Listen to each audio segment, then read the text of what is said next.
Suatu hari, saat kota Madinah sedang dalam suasana aman dan tenang, terlihat dari tepat ketinggian di pinggir kota, debu tebal yang mengepul ke udara. Debu itu semakin meninggi, bergumpal-gumpal hingga hampir menutupi angkasa. Angin yang bertiup menyebabkan gumpalan debu dari butiran pasir Sahara yang lembut dan terbang menghampiri pintu-pintu rumah di Madinah dan berhembus dengan kuatnya di jalan-jalan. Orang-orang menyangka ada badai yang menyapu dan menerbangkan pasir, tetapi kemudian dari balik tirai debu itu mereka mendengar terbesit kabar tentang kedatangan kafilah besar yang panjang. Tak lama kemudian 700 kendaraan yang syarat dengan muatannya memenuhi jalan-jalan dan mengguncang Madinah. Orang-orang saling memanggil dan mengajak sesamanya untuk menyaksikan keramaian ini, serta turut bergembira atas kedatangan harta dan rezeki yang dibawa kafilah itu. Ummul Mukminin Aisyah ketika itu mendengar suara hiruk-pikuk kafilah yang bergerak maju, bertanya, apakah yang terjadi di kota Madinah?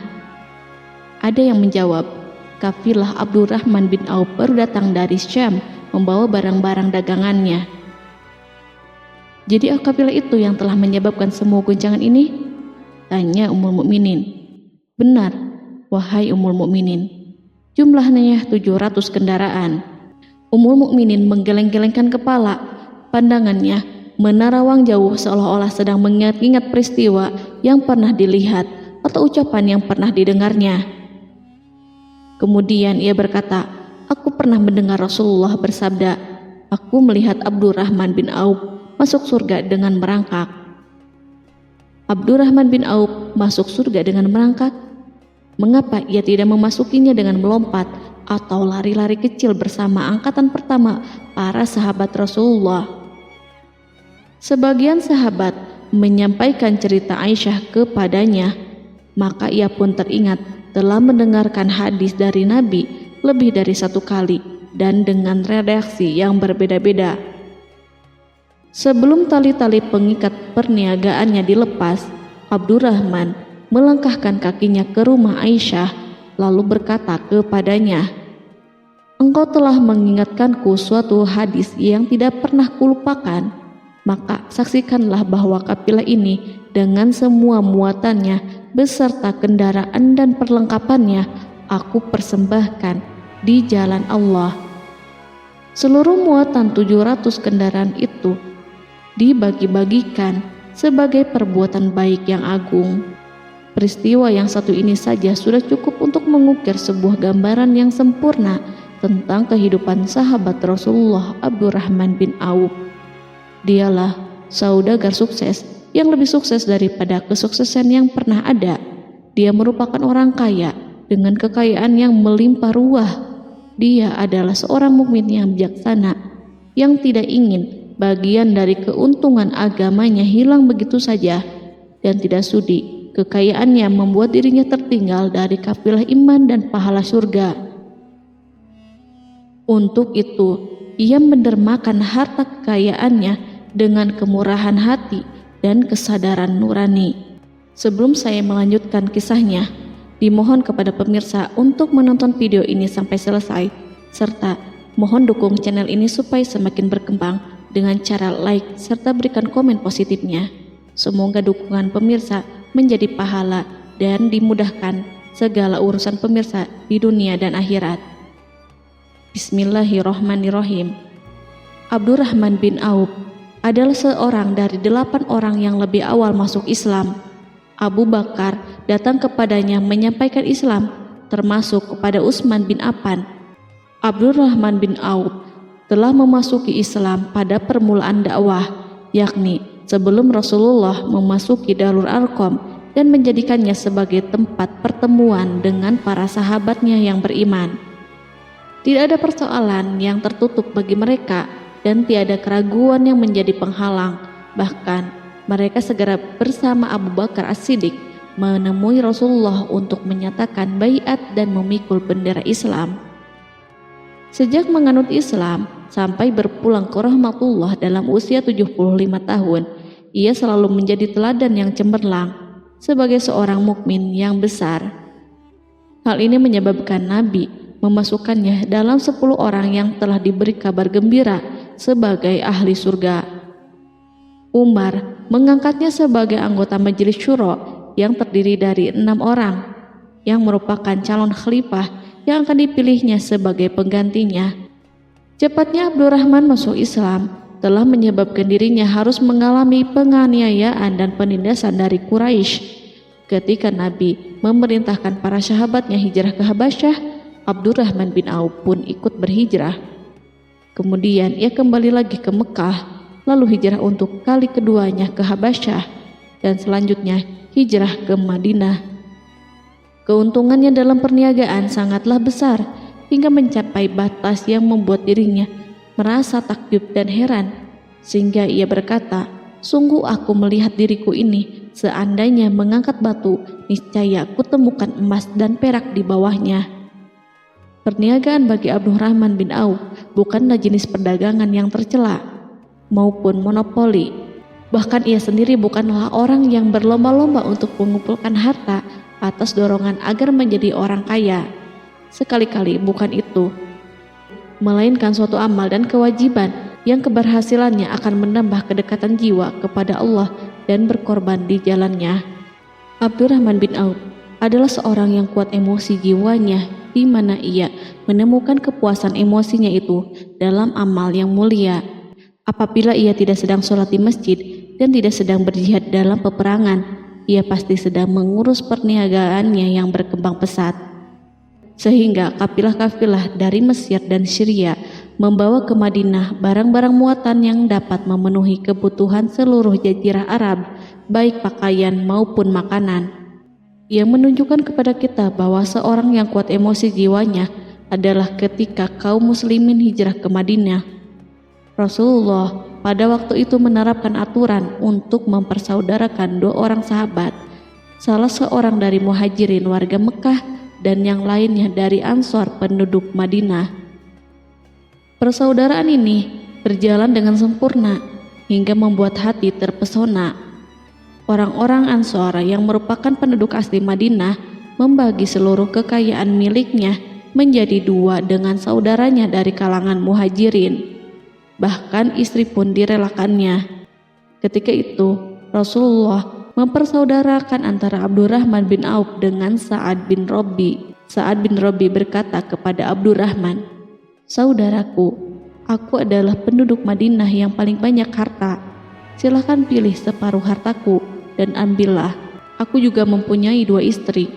Perhatikanlah yang lebih menarik hatimu, dan aku akan menceraikannya sehingga engkau dapat memperistri dirinya." Abdurrahman bin Auf pun menjawab, "Semoga Allah memberkahi dirimu dalam istri dan hartamu. Tunjukkanlah kepadaku letak pasar." Abdurrahman pergi ke pasar. Ia berjual beli di sana dan mendapatkan keuntungan. Kehidupan Abdurrahman bin Auf di Madinah, baik semasa Rasulullah maupun sepeninggalnya beliau, selalu ditunaikannya dengan sempurna untuk memenuhi hak agama dan beramal di dunia. Perniagaannya sukses dan menguntungkan. Seperti diungkapkannya sendiri bahwa seandainya ia mengangkat batu dari tempatnya, pasti ia akan mendapatkan emas dan perak di bawahnya. Salah satu faktor yang membuat perniagaannya berhasil dan mendapatkan berkah adalah karena ia sangat selektif untuk berniaga yang halal dan benar-benar menjauhkan diri dari segala bentuk jual beli yang haram, bahkan yang syubhat sekalipun. Selain itu, faktor yang menambah kejayaan dan keberkahannya adalah labanya yang bukan untuk Abdurrahman sendiri, melainkan di dalamnya terdapat bagian Allah yang ia penuhi dengan baik. Ia menggunakan hartanya untuk memperkokoh hubungan kekeluargaan dan mengeratkan tali persaudaraan, serta menyediakan perlengkapan yang diperlukan untuk tentara Islam. Bila total perniagaan dan kekayaan yang lainnya ditambahkan keuntungan yang diperolehnya dihitung, jumlah kekayaan Abdurrahman bin Auf itu dapat diperkirakan dengan memperhatikan jumlah yang dibelanjakannya di jalan Allah. Suatu hari, ia mendengar Rasulullah bersabda, "Wahai Ibnu Auf, engkau termasuk golongan orang kaya dan engkau akan masuk surga dengan merangkak." Karena itu, pinjamkanlah kekayaan itu kepada Allah agar Dia mempermudah langkahmu. Sejak ia mendengar nasihat Rasulullah ini dan menyediakan bagi Allah pinjaman yang baik, Allah justru semakin melipat gandakan kekayaannya hingga berlimpah ruah. Suatu hari, ia menjual tanah seharga 40.000 dinar.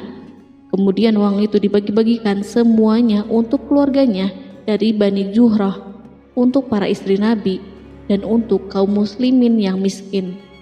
Pada kesempatan lain, ia menyerahkan 500 ekor kuda untuk perlengkapan tentara Islam. Pada hari yang lain, ia menyerahkan 1.500 kendaraan unta.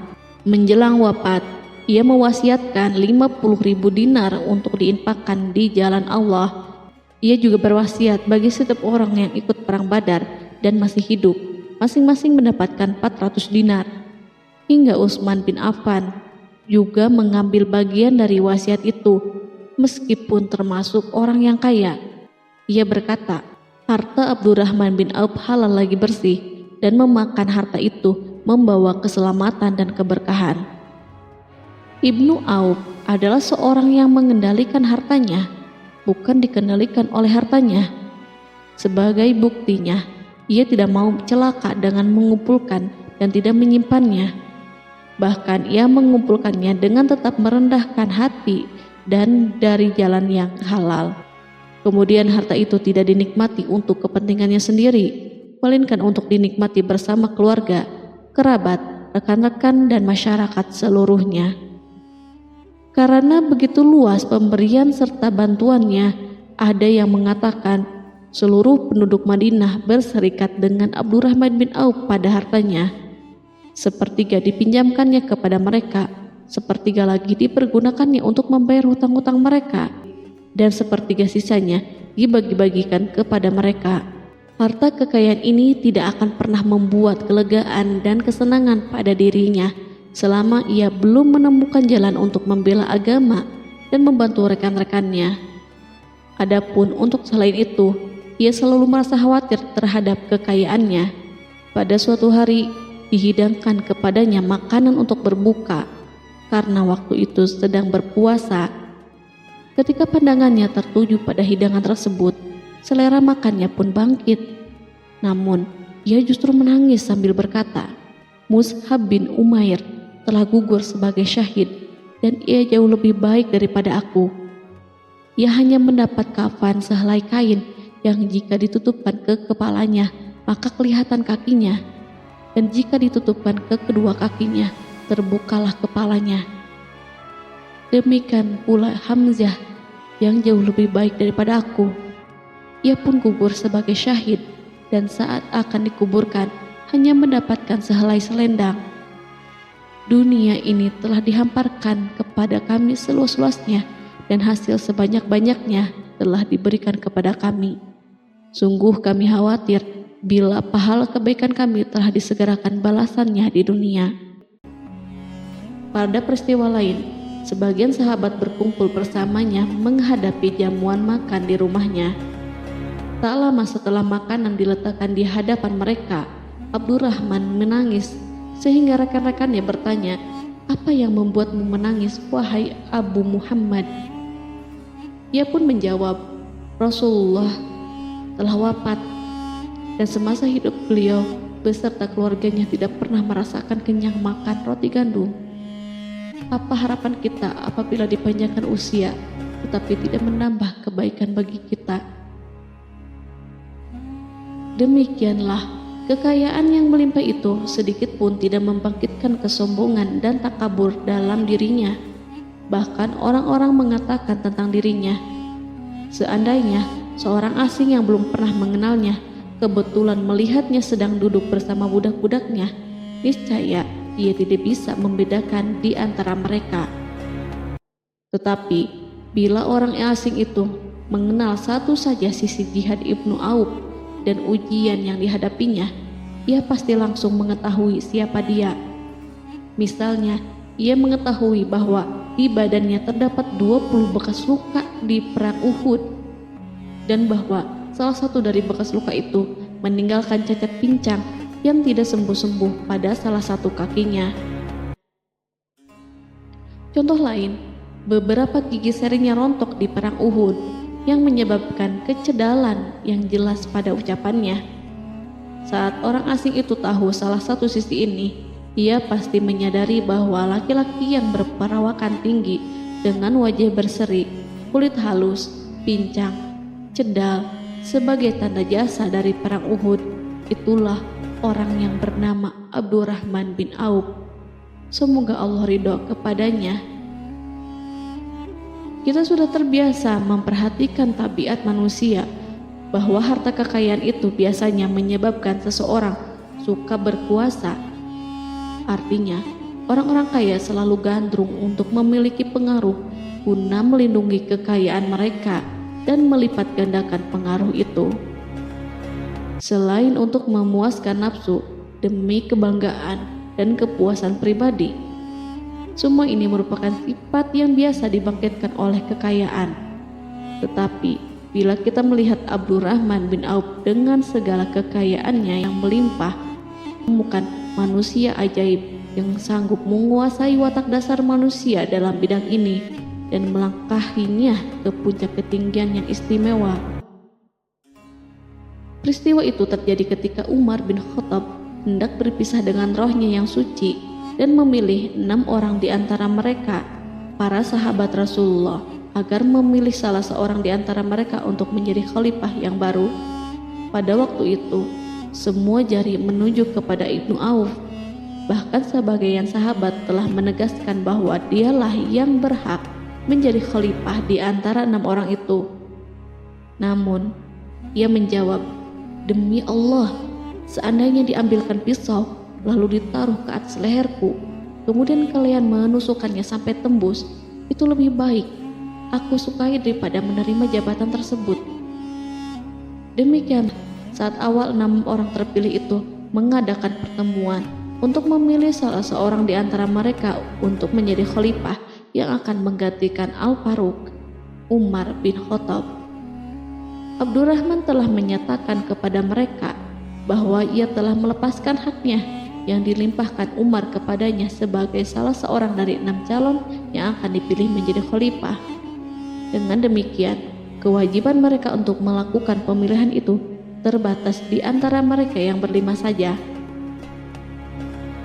Sikap juhudnya terhadap jabatan dan pangkat ini dengan cepat telah menempatkan dirinya sebagai hakim di antara 5 orang tokoh terkemuka itu. Mereka menerima dengan senang hati agar Abdurrahman bin Auf menetapkan pilihan kepada khalifah itu terhadap salah seorang di antara mereka berlima.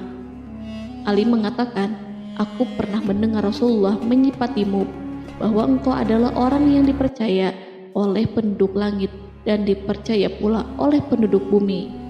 Ibnu Auf akhirnya memilih Utsman bin Affan untuk jabatan khalifah dan lainnya pun menyetujui pilihannya.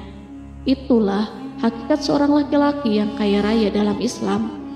Apakah Anda telah memperhatikan bagaimana Islam telah mengangkat dirinya jauh di atas kekayaan dengan segala godaan dan penyesatannya itu, dan bagaimana ia menempa kepribadiannya dengan sebaik-baiknya? Pada tahun 32 Hijriah, tubuhnya berpisah dengan roh. Ummul Mukminin Aisyah memberinya kemuliaan khusus yang tidak diberikan kepada orang lain dengan memberikan usulan kepadanya ketika ia masih terbaring di ranjang menuju kematian agar bersedia dikuburkan di pekarangan rumahnya berdekatan dengan Rasulullah, Abu Bakar, dan Umar.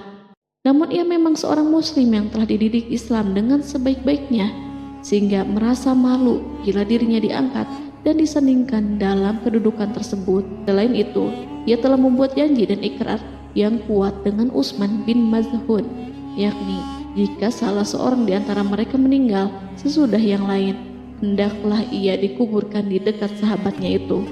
Saat rohnya bersiap-siap memulai perjalanan yang baru, air matanya meleleh, sedangkan lidahnya bergerak-gerak mengucapkan kata-kata, "Aku khawatir dipisahkan dari sahabat-sahabatku karena kekayaanku yang melimpah ruah." Namun, ketenangan dari Allah segera menyelimutinya. Lalu senyuman tipis menghiasi wajahnya disebabkan sukacita yang memberi cahaya dan kebahagiaan yang menenteramkan jiwa. Ia memasang telinganya untuk menangkap sesuatu, seolah-olah ada suara yang lembut merdu yang datang mendekat.